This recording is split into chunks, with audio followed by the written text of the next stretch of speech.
Baruch Hashem, today's daf yomi is Menachos daf Lamed Zayin, Menachos 37. The Gemara said yesterday's daf.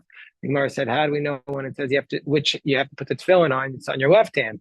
The Gemara said because the Gemara cited three verses that whenever it says in the Tanakh the hand, it means the left hand, and that's how you know that when it says Yadcha, it means you put it on your left hand.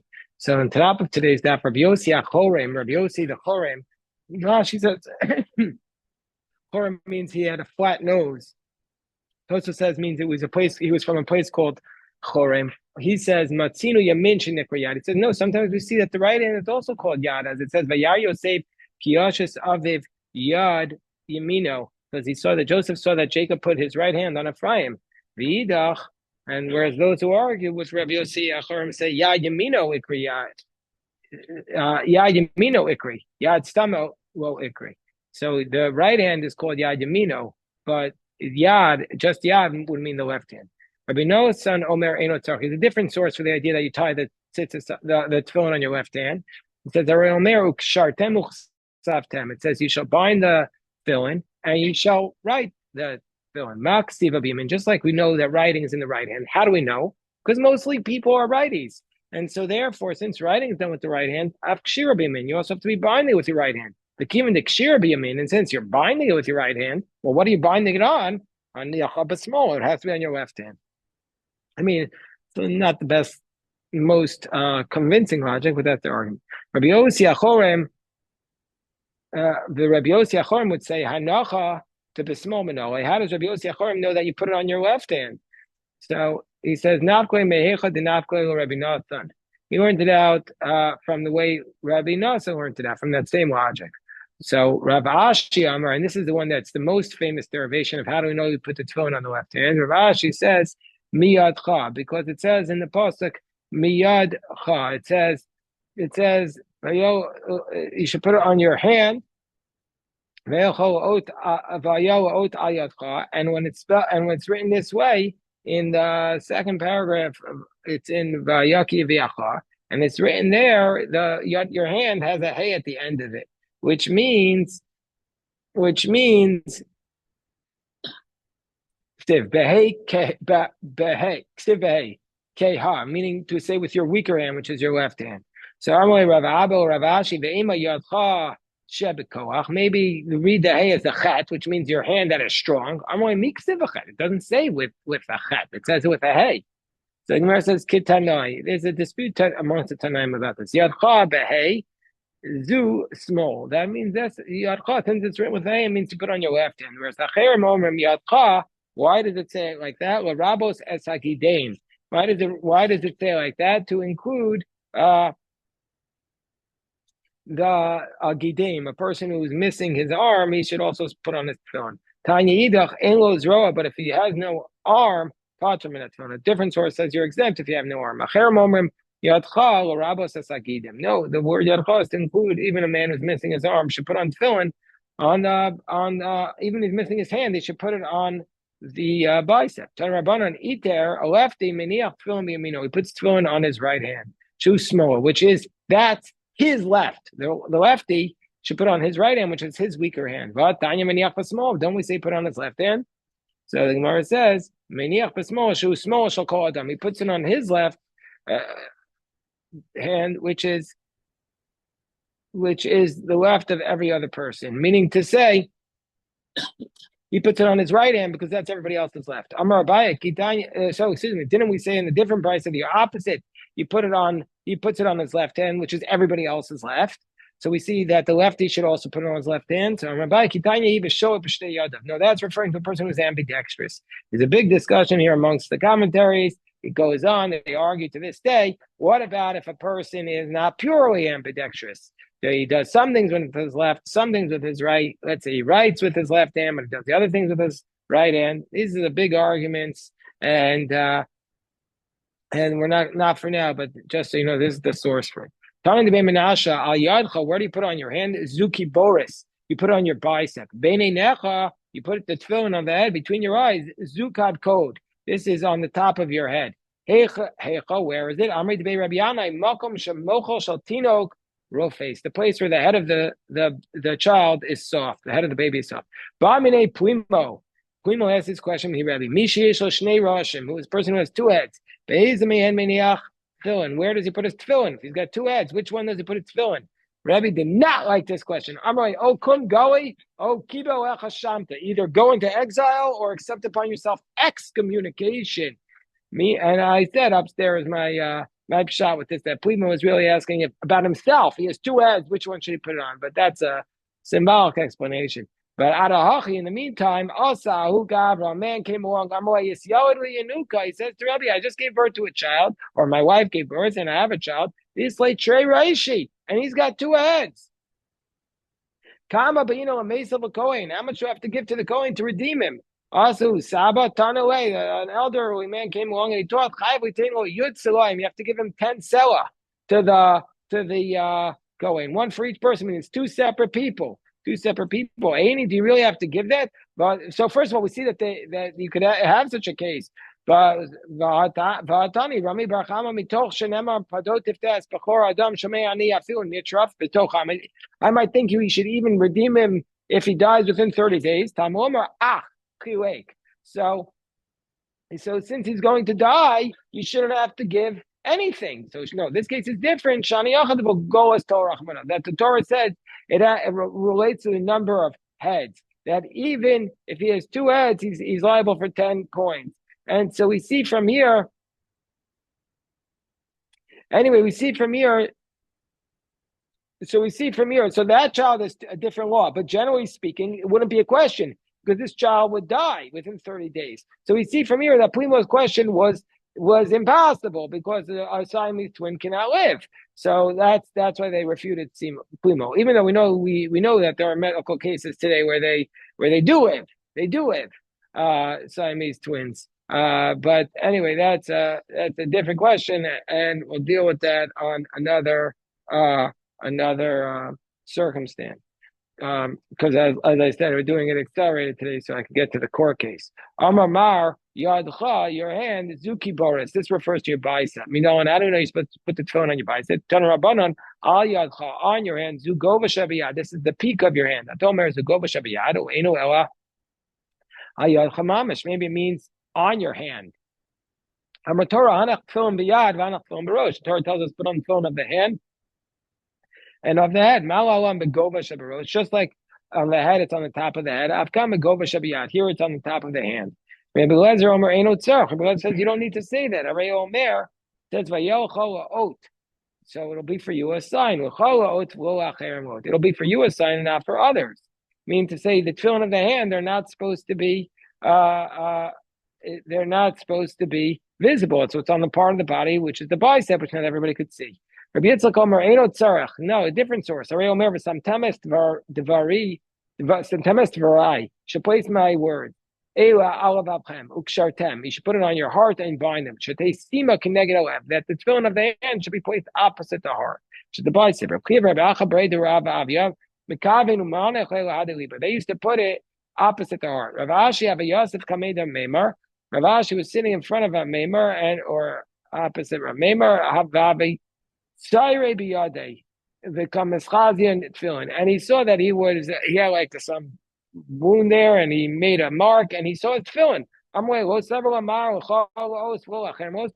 you agree with the idea that you're supposed to see it? It's a sign for you, but not for others? No, it just means it doesn't mean that nobody else could see it, but it should be in a place for you, which is typically for you a sign and not for others. Gova shabarosh mino. And how do you know you're supposed to put the tefillin on top of the head? The Tanarabana, Beinei Necha, between your eyes, Zugova shabarosh. This is on top of the head. Tomer Zugova shabarosh, Beinei Necha. How do you know it's on top of your head? Maybe it means literally between your eyes, mamish. So Gemara says, Never come Beinei Necha. It says here between your eyes. And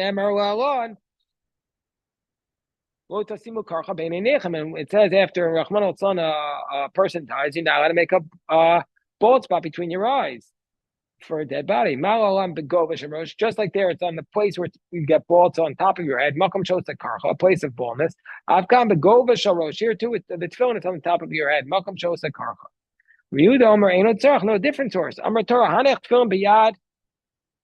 Hanach tefillin barosh. Torah says put on tefillin on the head and put on tefillin on the head. Malala b'makom haroyli tamei. Just like by the tefillin of the hand, it's a place that become tamei b'nega echad with one affliction, meaning to say just skin. Avkam b'makom haroyli tamei b'nega echad. Also by the head, it's a place where it can become tamei with only one affliction, i.e., tuma of the hair. It's the case to be actually between your eyes. The basar v'seyar, because there's both skin and hair. Because there's white hair and golden hair, and which can make tzara or tuma. And now we move on from tefillin to the laws of tzitzis, and the whole next chapter is Parak Chelas, which talks about tzitzis. But like as we've seen through Shas, just before they start the new chapter, usually introduce the next topic. So arba tzitzios machmasu etzel sharbasa mitzvah achas. The four tzitzios all are requirements for one another because they're one mitzvah. Means they all four strands are one mitzvah. My benayo, but there was a dispute between the Rabbanan and Rabbi Shmuel says that there are four separate mitzvahs. What's the difference? Amar Rav Yosef sadin betzitzis ika benayo. The distinction between them is if you have a garment of linen which has wool on it.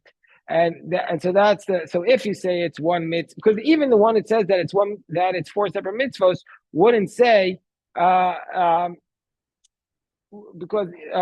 because even according to Rabbi, because even the opinion that says that it's one mitzvah, also Rabbi Shmuel, who says it's four separate mitzvahs, would admit that you shouldn't put on a talis that has three strands, because if it's four corners, you have to put on four. So what's the distinction? The distinction is that let's say it's wool and linen, and so therefore, is it allowed to put on the tzitzis under those circumstances? Rabbi, I'm a talis balas chamesh. Let's say you have five corners. So under those circumstances, this has five corners. And there's obligated tzitzis. According to the Chamem, the four tzitzis, it's one mitzvah. And so also with the five corner tzitzis, you should only put on four strands. Whereas, according to Rabbi Shmuel, put on a fifth strand. Ravina Amar, Rafuna Ikabana. The distinction between them is Rafuna. Amar Rafuna, Ayotze Betawas, Shenim Tziyatis Gelchas Abashabas Chayav Chatas. This takes us into a whole different sugya. It says, let's say you're not wearing the tzitzis properly and you go out with it on Shabbos, are you liable for sin offerings? According to Rabbi Shmuel, you're not, because one of the mitzvahs was done properly. You're not liable for that. But according to Rabbanan, you'd be liable. This is why some Yidden don't wear tzitzis on Shabbos, because since they don't wear techela, so they're saying that this is not done properly, so we shouldn't wear tzitzis. Amar Rav Sheisha B'rei Ravidi, Ayman de Batre L'Glima. So this person cuts off the corner, and therefore it makes it like two corners. It doesn't change anything. Shavia with talis balas chamesh, because he still makes it a talis of five corners, and he still has to put on tzitzis, four corners. Amra Mashashi, I mind the glima. This person who makes his talis into a circular, so that they wouldn't have corners, it's also irrelevant. My time and the commander Shari Dami, because since he's going to, in the end, undo the stitching, it's like it was there from the beginning, and so we don't look at it as circular. Uchna kol chamasos hatzuros toros chutz all the wine flasks that you tied up, and so you said, oh, they're now a utensil. No, we're going to say that they are still tahor because you're meant to untie that, so therefore we don't view it as though it's tied, except for the Arab ones, because the Arabs would not undo those flasks. So the previous cases where they just folded on, but let's say you sewed it up, but because it's still nothing. Why? Because if really he doesn't need the corners anymore, he'll just cut it away and throw it away. So it doesn't count. We still view it as before. Rabbi Shmuel Omer Arba'asan Mitzvah Achas. Rabbi Shmuel says all four are four mitzvahs. Amar Yehuda Mashmuel Halacha. Rabbi Shmuel. The law is like Rabbi Shmuel that the four strands are four separate mitzvahs. V'lei selchas hakavase, but the law is not like him. Ravina ve'ka'adol abasrei demar barav hashi b'shabbat. Ravina was walking past Ravashi on Shabbos before Yontif, we were studying halachos. If sekarna dechute, one of the strands of a tzitzis fell off. Well, Amar midi, and Mar Baravachi didn't say anything to Ravina. Kan Mato Abesa, when they came to his house, Amar me awesome. He said to Ravina, your string fell off back there. Because he didn't want to say anything to him, because he didn't want to make him take off his garment in public, because he didn't want to carry it on Shabbos. Then he would be walking around. They only had one shirt. So he'd be walking around without a shirt on. He'd be very embarrassed. So he didn't want to say anything to him. Amr Slimi awesome. He said, if you would have told me this over there, Shadase, I would have thrown it off, because from the time that it was cut off, then it wasn't a mitzvah, because we don't pass like Rabbi Shmuel, and I would have been prohibited to carry it. So why would you have thrown it off? Your human dignity was at stake. And so great is this overrides a negative commandment in the Torah. So you wouldn't have to strip down naked just to not violate the prohibition of carrying on Shabbos. Why do you think you would have thrown it off? No, and when do we say that you don't buy that your dignity overrides a commandment? That's like the prohibitions of lotasar, which is a rabbinic commandment. So if it's a rabbinic commandment, your dignity overrides the rabbinic commandment. But a biblical commandment comes before your dignity. Alternatively, may awesome. He said to him, I would have told you over there, as the alternative version. I'm like, what's your thinking? The Mishnah, you would have told me to throw it off. I wouldn't have thrown it off because it's my dignity. But that only applies to rabbinic. He says, no, you look enough. This is also rabbinic because this is just a karmelis. It's not a pure public domain. It's in between. It's only rabbinically prohibited. This stuff really needs a few shiurim. I once gave Shabbos Shuva Drasha on the concept of Gadol Kavod Abrios. You could also give a Shabbos Shuva Drasha on Plima's question. But wish me luck as I go downtown to the court case. So Yashikoach to everybody. Yashikoach.